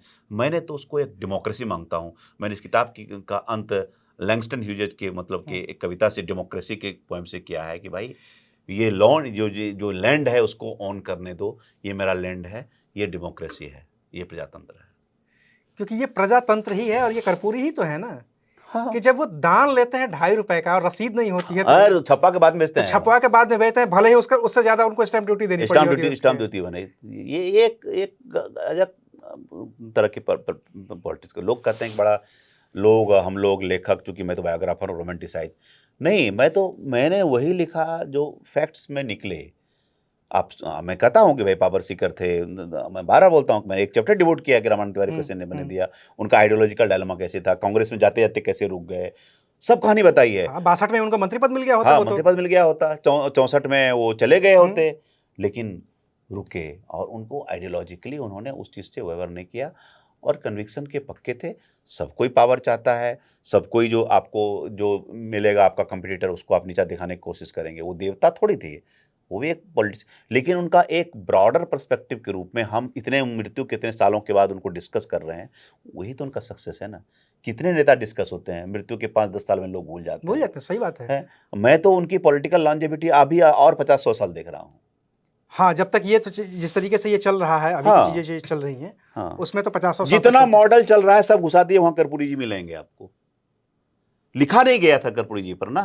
क्योंकि यही तो कर्पूरी है ना, हाँ। कि उनका गांव होता है पितौजिया, पूरी राजनीति कांग्रेस के खिलाफ करते हैं, और जब इनकी मौत होती है तो उस पितौजिया गांव का नाम कर्पूरी ठाकुर ग्राम रखा जाता है, और देने वाला कांग्रेस मुख्यमंत्री भागवत आजाद। और उस गांव में जो स्कूल बनता है सबसे चंदा देने वाला जगन्नाथ मिश्रा, उनका धुर विरोधी उनका धुर विरोधी उनका धुर विरोधी। जब जरूरत होती है व्यक्तिगत रूप से तो सपोर्ट करने वाला सत्येंद्र नारायण सिन्हा, दूसरा धुर विरोधी। तो कैसे दोस्तों के दोस्त, अगर दुश्मनी भी की जाए तो खुल के किया है, दोस्ती भी की जाए तो गर्माहट के सी जाए। दोस्त हो तो कपिल देव सिंह जैसा कि भाई बेटी रेनू की शादी हो रही है तो ये पूछ रहे हैं कि देवर तेवर की व्यवस्था है कि रक्षसवा कहाँ गेलो, तो नया आयल है, तो वो चंदा करके बढ़िया के बाजार से लाते हैं और शादी करते हैं, और किसी को नहीं बुलाते हैं, किसी को आने की जरूरत नहीं है। एकदम किस चीफ मिनिस्टर के। अब यशवंत सिन्हा का जबरदस्त प्रकरण है। यशवंत सिन्हा कहते हैं कि एक बार उनके गांव चले गए, कुर्सी नहीं थी, अब गांव में बड़ा गजब की स्थिति होगी, बैठे कैसे, क्या बैठे, उनकी पत्नी है, पिता है, सब हैं, पिता हैं। अब एक बार कोई पत्रकार गया तो देखा कि भाई गाय चरा रही है, भाई बकरी चराने के लिए निकली, हाथ में हंसिया है, तो लोगों को आश्चर्य लगा। एक आदमी तो गजब किया, गया वो मिट्टी लेकर के आया उसके गांव से, उनके गांव से, भाई मैं ये कमाल का आदमी है, इस गांव की मिट्टी ले जानी है। लोगों को लगे बड़ा बड़ा रोमांटिक चीज है, नहीं ऐसा चीज हुआ है। टीवी आती है तो कहते हैं बच्चे लोगों का है, है ही नहीं। एक और चूंकि इसमें बस आखिरी इसको खत्म करते हैं, जी जी, जो एक मेरे में मार्क है, दलितों को हथियार का लाइसेंस देने का पक्षधर थे। हाँ, ये प्रश्न बार बार देखिए, हुआ क्या ना कि उस समय वायलेंस इतना समाज में हो गया था, तो इनका था कि भाई जो एफर्ट कर सकता है सिर्फ उसी को प्रोटेक्शन। तुम जो लॉ लाए हो, लॉ को इम्प्लीमेंट नहीं कर पा रहे हो, जो आर्म्स एक्ट लाए हो, तो जब तुम इम्प्लीमेंट नहीं कर पा रहे हो तो सबको अधिकार दो। जो एफर्ट कर सकता है वो खरीदे, जो एफर्ट नहीं करा, मतलब दलित को कोई मार के चला जाएगा तो उसको empower them, also give them licence. ये उनका लॉर्डर था। लेकिन इसका जो वन साइडेड स्टोरी बताई जाती है कि बड़ा वायलेंस को प्रमोट करते थे, no, he was not promoting violence, he was asking for कि या तो either you implement this law, और अगर लाइसेंस दे रहे हो तो दोनों को अधिकार दो, जिसको कि हैव है और जो हैव नॉट्स है उसको भी दो। अगर ये वायलेंस को प्रोटेक्ट करते हैं, हाँ, तो डाले चक बघोरा में जाते ही क्यों, जहां सवर्णों की हत्या हुई थी। हत्या हुई थी। चलिए, बहुत सारी बातें हैं कर्पूरी ठाकुर पर कहने के लिए, बहुत सारी बातें हैं सुनने के लिए। हम बात करते करते भी नहीं थकेंगे और आप सुनते सुनते हुए शायद थक जाएं। इसलिए इस पूरी बातचीत को यहीं पर ख़त्म करते हैं और आपसे एक आग्रह करते हैं कि कर्पूरी ठाकुर 24 जनवरी 2024 को अगर ज़िंदा होते तो 100 साल के हो गए होते, और उनके सम्मान में उनको देश का सर्वश्रेष्ठ भारत रत्न सम्मान दिया जा चुका है। कर्पूरी ठाकुर के बारे में अगर आपको और ज़्यादा जानना है, जो कि जानना ही चाहिए, तो उसके लिए आप ये किताब पढ़िए, द जननायक, जो लिखी है संतोष सिंह ने, जिनसे हम पूरी बातचीत देख रहे थे। पेंगुइन ने इसको छापा है। 350 पन्ने की किताब है, बहुत ज़्यादा नहीं है। 350 पन्ने आप आराम से पढ़ सकते हैं। मैंने ये पूरी किताब पढ़ी है और साथ में आदित्य अनमोल भी है। हाँ, आदित्य अनमोल भी है। आदित्य अनमोल की इसमें जो पूरी गुंजाइश है वो ये है कि इस किताब को एक बायोग्राफी से ज़्यादा एक एकेडमिक के लेवल पर ले जाने का जो काम किया है आदित्य अनमोल ने, एक इंटरनेशनल पिच दिया है आदित्य अनमोल ने। ये बताया है कि बिहार में जो जातियां हैं उनका जो डिवीज़न है वो कैसे शुरू हुआ है, कैसे कैसे सारी चीज़ें बदली हैं। बताने को मैं बता सकता हूं, लेकिन आप पढ़िएगा तो आपको ज़्यादा अच्छा लगेगा। इसकी कीमत 599 रुपये है, प्रिंटेड है। अमेज़न पे जाएंगे तो थोड़ी कम में मिल जाएगी, लेकिन ये निहोरा है आपसे कि इसको खरीद कर ज़रूर पढ़िएगा। और कर्पूरी ठाकुर के बारे में, बिहार के बारे में आपके जो भी और सवाल होंगे वो आप हमसे करिएगा, तो फिर हम संतोष सर को बुलाएंगे और फिर आपसे उन सवालों का जवाब लेंगे। शुक्रिया। Thank you sir. Thank you Avinash, thank you so much.